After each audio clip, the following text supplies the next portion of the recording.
All right, welcome back, my dear student. So it's time for us to try out the models. All right. So now we said that the models communicate with the database, but we don't even have a database. We don't even have a table, right? So we need to create that. So let's go to our PHP MyAdmin. All right. So let's go ahead and say, you know what?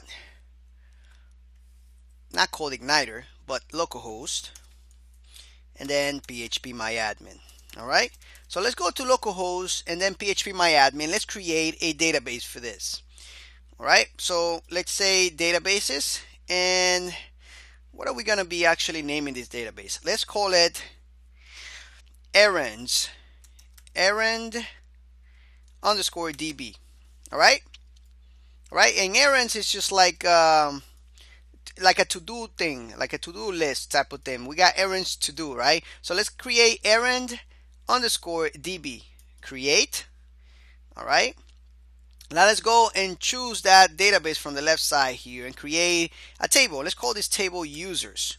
And let's just have a couple columns there and click go. And this is just to test, okay? All right, so we're gonna have to create an ID, of course, with an integer type of integer, and 11 characters over here. Let's also do auto increment and index primary. And then let's do username.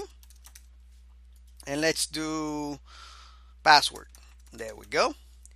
Let's make sure that the username type is varchar, varchar, whatever you want to call it. And let's just say 255. And the password, let's make it the same. And let's just click save over here, all the way in the bottom here. Save. Perfect. All right. Now let's insert some data into it. I'm not going to insert anything for ID because that's all is going to auto increment, of course. Let's just create a user and his password is 123. How about that?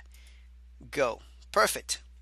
All right. So now that we have something to use, let's create the model real quick. So let's go to the model. Let me just take all this out of here. Let me just take all this out. Let's go to our models.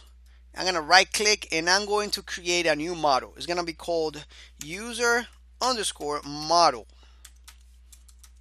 dot php. There we go. Then open some PHP tags and we are going to be creating our first custom model, right? So it's going to be class, and then it's going to be called user with an uppercase U, user model. I'm just going to say all lowercase after it. And then extends, what do you think is going to extend? CI what? Model. If you said it, you are correct. Very good. All right, perfect. So now we have created our model class structure right here in the first model. We need to actually put some functionality into it so that way we can communicate with the database. On the next lecture, I'm going to show you some of the most popular syntax examples here to communicate with our database. All right. Anyway, thank you so much for watching this lecture. On the next lecture, we're going to keep having some more fun. So keep active, keep practicing, keep coding. See you in the next lecture.